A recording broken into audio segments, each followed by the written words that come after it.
Well, hello everybody. I'm John Dees, pastor at Cross Point Church, and we're having Reflections from the Lamb today. And I just wanted to start out with that incredible verse that we all know about. It's First John Genesis 1:1. In the beginning, God created the heavens and the earth. What an incredible statement that is. The reason I'm here, the reason you're here, is because of that fantastic verse where it all started. But today I've got a familiar face to you, Dennis Strickland. And at Cross Point, in just a few weeks, Dennis, we're going to be doing the Star of Bethlehem program again. Isn't that right this year? Right. Yep. And I think we've done it, 13 years in a row or 12 years in a row or 10 or something like that. Yeah, actually 16. 16. 16. Yep. Wow. 16 years. And you know what? I've been to every one of them. And every time I go, I walk out, and I mean this, every time I go, I'll walk out just more amazed at who God is and all the rest of the. So let's just at least, aren't you doing that program again this year at Cross Point? Right, yeah, December 15th at Sunday at 6 p.m. So it's a Sunday, Sunday night at 6 p.m. That you'll be doing the Star of Bethlehem. That's right. And folks, let me just say this to you. If you haven't seen this, or if you have seen it, I've seen it 16 times. And I'm still amazed when I come out and go, wow, how incredible that is. So how did this get started? And tell us about the whole thing. Well, as a little kid, I was raised in South Georgia, and I was always fascinated with astronomy. My parents got me a telescope when I was 8 years old, and that just got me hooked on the stars and wondering about them, and eventually became an aerospace engineer to study it further, and really have embraced it my whole life. And then once I started working, I was actually using what I learned, and there was a particular project that I worked on that required me to understand and develop algorithms that would compute where the stars and the planets were, because some of these missile systems would use star trackers that would find out where they are in space based on where they saw the stars. Wow. So that's how it really kind of got started. So that's what you do in your day job. That's right. Yeah. Good grief. Wow. Yeah. So that's kind of you got to thinking. And then, so how did that lead to the Star of Bethlehem and that whole presentation? Because now, for most of us, I think we've always just assumed that it was a specific star that God put out there just for that deal. But when you describe what you're talking about, it's just fascinating. In layman's language, can you kind of tell us a little bit about that? Yeah, well, I guess through initially at work, but then I started thinking about, these algorithms allow you to go propagate forward in time or backwards in time and to determine where these positions of these so-called stars are. And by the word planet that we use comes from the Greek word planetes, which means to wonder. So back in the early days, way before telescopes, they didn't know planets existed. They just saw these dots or stars in the sky. So it was just a wandering star to them. Oh, the planets like Venus and Mercury, and they were just a wandering star. That's right. What they thought. That's Okay. right. Yeah. And Johannes Kepler was the first one. He's the one that came up with the equations to help you predict where these stars, or wandering stars, are going. And we use those equations even today. And so my thought pattern was, well, hey, I can, because in my job I was always propagating forward in time because we had some kind of missile test or whatever we were doing.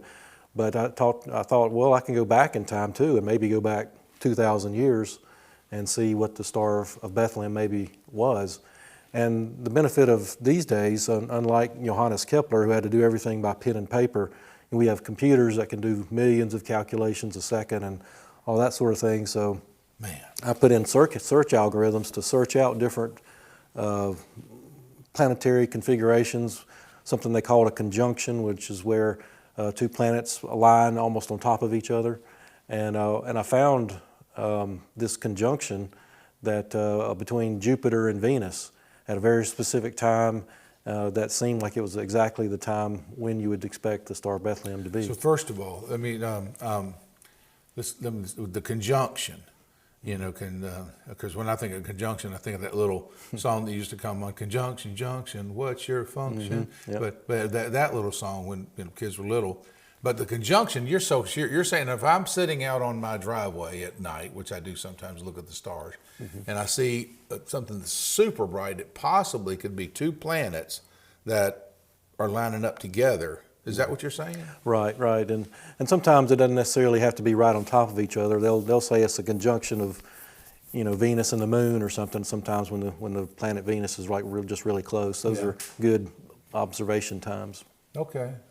So you got this thing with the conjunction that you're looking at, and then what? Well, of course, then it becomes, okay, I saw that, and actually even planetariums a lot of times will even show that conjunction. So it wasn't something that I just found. It was something that was well known. But how do you tie that back to the Star of Bethlehem? And that was really the main challenge. And so you need to come up with the actual confirmation of that date. And there's a couple of different ways. One was through Bible prophecy, and one through just historical evidence. And it was kind of fascinating when you go back to Johannes Kepler. He was probably the first one to search for the Star of Bethlehem, and he went through a process, scripture-wise, that he recognized that if you remember the story, Herod made that terrible decree to kill the boys 2 years and younger when he found out that the Messiah had been born. And so why did he do that? He did that because he thought this would be a threat to his kingdom? That's right, yeah. Okay. He didn't want another competition or competitor king coming on the scene, so he made that terrible decree. But then the scripture says just a few months later he died. Okay. And after that, Kepler actually used Flavius Josephus. He was a first century Jewish historian, and he researched, well, when did Herod die? Because if you know when Herod died, then you know approximately when the Star of Bethlehem would have appeared. And according to Josephus, there was also a lunar eclipse that happened near the time that he died. And so thankfully in these modern times, you can use software like I use and determine, okay, where was the lunar eclipse during that time that was visible over Jerusalem. And it turns out that there's one basically 2 weeks after the conjunction, the Star of Bethlehem that I mentioned, happened, which I believe is actually the date of the massacre of the innocents, that time he killed the 2 years and younger. So it's a confirmation of those events there, the Star of Bethlehem and the massacre of the innocents 2 weeks later, and as well as his death a few months later. Wow. So on that day, again, which two planets do you think were coming together? Jupiter? Jupiter and Venus. And Venus, okay. Mm-hmm. And they're just bright in the star, because Jupiter's already bright. Right. Yeah, okay. Yeah, basically other than the moon and the sun, Jupiter and Venus are the two brightest objects in the sky. Yeah. And so when they came together, and they came right on top of each other, so they would have been very, very obvious especially to shepherds and people that were paying attention. They would have known about it. And see, that's amazing to me too, because as we're looking up from there, and you see, now again, how far away is Venus from us? I mean, like 200,000 miles, or how far is? Do you know? I can't remember off the top of my head, but it's a lot more than that. I mean, the moon's about 400,000 miles. Oh, okay. So way to go, John. That's good. and Jupiter's same, just even way farther. That's right. Yeah.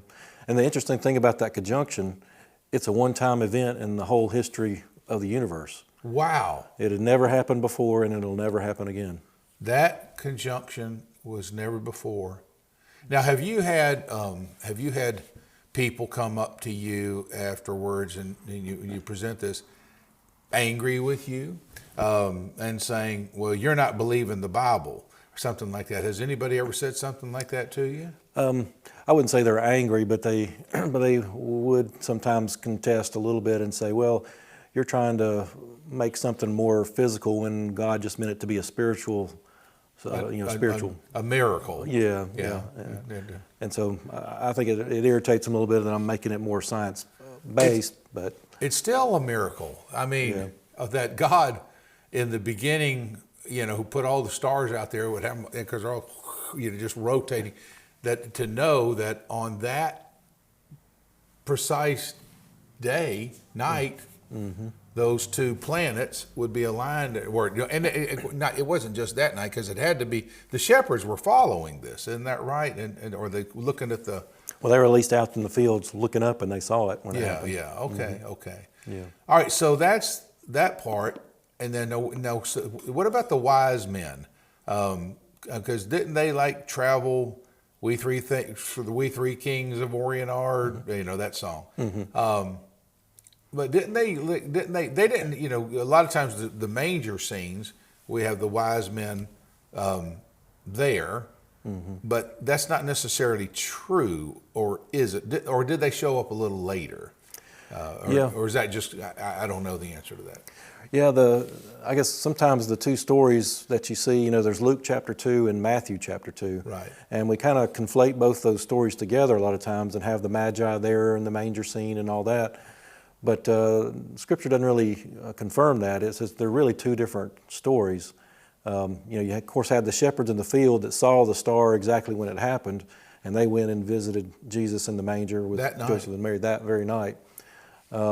But the Magi, they had been probably, according to back to Josephus, the historian, Daniel had been exiled to Babylon, and he was known as the chief Magi. So, according to Josephus, that he had a school of the Magi, and he thinks that he shared some messianic type prophecy of this star. So they were looking for this star, this Jewish king, even though they were in Babylon, in honor of Daniel. And at least that's what the historians say. And so they were tracking this, and when they saw this conjunction happen, because every year there's always kind of a close proximity between Jupiter and Venus as it goes in their orbits. Yeah. But this particular year, it's like all of a sudden the light bulbs went off. Hey, this is it. This is the thing we've been looking for. And so once that happened, this event caused them to start their journey to Jerusalem to see this king. They knew the king had been born, and so they went to honor him there. And so the trip itself was the better part of 1,000 miles or something like that, wasn't it? That's right, yeah. And so, at what, averaging 20 miles a day or something like that, which I guess would be in a caravan, would have been pretty good speed. Yeah. With everything. And so, and so in other words, by the time they got there, Jesus himself might have been 1 year old or something like that. Yeah, and probably they didn't leave immediately because because these Magi, they were part of the king's court. They were very prized people in the kingdom, so they probably had to get permission and probably had to get supplies and just all the rest. I mean, it took them a while to get there for sure. So the Magi, of course, and Daniel, who's absolutely a fascinating character. I guess, as I kind of know. And everybody's a sinner, but at least Daniel and Joseph we don't know about any sin, that kind of thing. I don't know. But anyway, Daniel, like our government even today, I pray for our government, Lord, would you give them some Daniels, to surround them a little bit and help them make good decisions. But so he has this, so they put this together and then start out for Bethlehem. And so they get there, and then what happened again? Then Herod finds out that weren't the Magi going to go see him first, or? Right. They came into Jerusalem, and they go to Herod and say, "Well, where's the King of the Jews?" And it's really kind of almost funny because that was the title that Herod himself used. He liked to be called the King of the Jews. And so the Magi come in and they kind of disrespect really by saying, "Well, where's the King of the Jews? We don't see him. Where is he?" Yeah. But Herod, held his temper because he wanted to know where this child had been born at, and so he inquired of them, and they finally figured out through the scribes that the Messiah, according to prophecy, was supposed to be born in Bethlehem. So the king just tells the Magi, "Well, we don't know who you're talking about, but according to prophecy, he's supposed to be in Bethlehem right now." Okay. And one of the key things is, the Magi are tracking the planet Jupiter. All over the world, Jupiter is known as the king planet, and so they know that it had this conjunction, and then they tracked it all the way to and watched it as they went to Jerusalem, And of course, they were very disappointed when they didn't know. They said, well, he's somewhere in Bethlehem, but Bethlehem's like 5 miles away, and there's, according to my research, there's probably 500 or so families. So where do they go? Just start knocking on doors? I mean, what do they do? And so they just look back up to the star, the planet Jupiter, and they see it do some pretty neat things where it actually enters what's called retrograde motion right over Bethlehem. And retrograde motion, Yeah. it means that it's stopping basically from our perspective. Yeah. Okay. When I played football, I used to have a lot of retrograde motion. I stopped a lot, and Yeah. ha, that's so funny. Anyway, okay, so and of course the story, but then they're told not to go back the same way they came. Isn't that right? Yeah. The Lord basically, I think, appears to them in a dream or something that they decide or are told not to go back because they probably would be killed if they had been. Yeah. Wow. But what a story. And then of course God gave Joseph, told him to flee. Isn't that right? Mm-hmm. Yeah, that's right. It's amazing. So what excites you the most about that incident? I mean, the most about the birth part. What excites you the most about it? Well, I think just you mentioned before reading Genesis 1 and through those verses that God created the celestial objects, the stars, sun, moon, planets, and it says it's for signs and for seasons. And it's like this big clock that's been wound up that God has for us in the universe. And of course the Jews, their very calendar is all based on the new moon and every month and that kind of thing. So they're very much in tune to celestial objects. But I think just the amazement that this was a one-time event that had never happened before and will never happen again. And will never again. There might be some close conjunctions, but never right on top of each other like this, like they saw back then. And it's so amazing that it's so precise. I mean, the date is June 17th of 2 BC at 9 p.m. I mean, you can get that specific. That's exactly when they lined up there in Jerusalem. And so that's when the baby Jesus, that's something. Mm-hmm. That's something. Mm-hmm. Now do we know, were they there the night he was first born? Because no, you're right. The shepherds were there. Yeah. But But the Magi didn't come till months later. Yeah. Okay. Mm-hmm. So what? I know it's a projection. Of course, we celebrate Christmas on December 25th, and we like it. It's snowy and well, not in Alabama much. It's snowy, but it's cold and frosty and all those kind of things like that. We like all that. Do you have a projection in all this of what day you feel like Jesus was actually born? Or do you, according to your... well, I think the June 17th is his birthday. Is his birthday, okay. Yeah, and the reason we have the gifts on December 25th, I believe, is because that's when the Magi came and gave their gifts. I see, okay. That's when the Jupiter entered its retrograde motion and basically stopped over the house where Jesus was. And it was right there in that December 25th, 26th time frame, right in that area. Well, that's amazing. That's amazing. Now, as awesome as that part is, and maybe we'll come back to this closer to Easter or something like that, but the other part of the story, when you look at the constellations, the way they're set up, at the death of Jesus Christ, that's just as amazing to me as the other one. And we only have just a few minutes, but what about that? Yeah. To me, that's what makes the Bible supernatural. I mean, it has to be somebody that wrote the Bible that's outside of time and space because of these Bible prophecies. I mean, I think there's over 300 and something prophecies that talk about the first coming of Jesus that have all been verified and really happened. Yeah. And Daniel chapter 9. Where it talks about the Messiah being cut off and all that, you can calculate mathematically exactly when that happened. Yeah. And when you do that, you go through the math and everything, and you look at the stars, and there's a lunar eclipse over Jerusalem right at the moment that verifies the same date that the Daniel chapter 9 prophecy states. And that would be April 3rd of 33 AD. So that's the date of his crucifixion.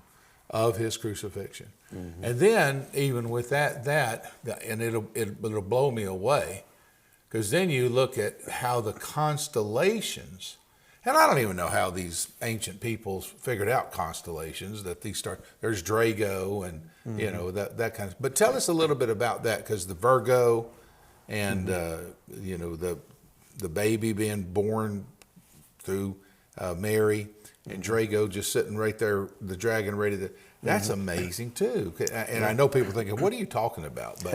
But Yeah, it's actually in Revelation chapter 12 where it talks about the dragon swept a third of the stars, and so that basically there was a war in heaven that it's talking about, and it said that he was ready to basically eat the child as soon as it was born.